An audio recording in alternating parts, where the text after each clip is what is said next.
బతుకమ్మ వంటి పండుగలు మహిళా శక్తిని ప్రదర్శించడానికి, సామాజిక ఐక్యతను పెంపొందించడానికి ఉపయోగపడతాయని కలెక్టర్ వల్లూరి క్రాంతి అన్నారు. సంగారెడ్డిలో పాత డిఆర్డీఏ కార్యాలయం ముందు జరిగిన బతుకమ్మ వేడుకల్లో పాల్గొన్నారు. మహిళల శక్తి ద్వారా సొసైటీలో మార్పు తీసుకురావచ్చన్నారు.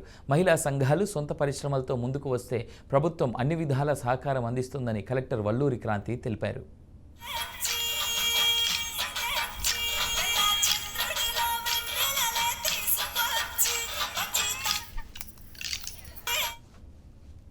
మహిళలను కోటీశ్వరులు చేయాలనే ఉద్దేశంతో తెలంగాణ రాష్ట్ర ప్రభుత్వం అత్యంత ప్రతిష్టాత్మకమైన మహిళా శక్తి కార్యక్రమాన్ని ప్రారంభించడం జరిగింది.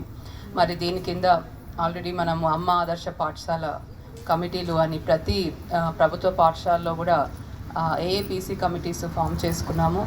పాఠశాలల్లో జరగబోయే రిపేర్స్, ఇన్ఫ్రాస్ట్రక్చర్ వర్క్స్, శానిటేషను అంతా కూడా ఈ కమిటీ సభ్యులకి అప్పగించడం జరిగింది. సో ఈ కమిటీలో ఎవరైతే ఆ స్కూల్లో ఉన్న పిల్లల యొక్క తల్లులు ఉంటారో వారే, మరియు ఆ గ్రామంలో ఉన్న వివో సభ్యురాలు వీళ్ళందరూ కూడా మెంబర్స్గా ఉంటారు.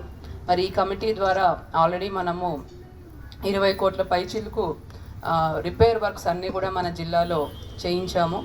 అమ్మ ఆదర్శ పాఠశాల కమిటీ సభ్యురాలందరూ కూడా చాలా యాక్టివ్గా పాల్గొని ఆ పాఠశాలను ఇంకా కూడా మంచిగా చేయాలనే ఉద్దేశంతో, ఉత్సాహంతో ఈ పనులన్నీ కూడా చాలా చక్కగా చేపట్టారు.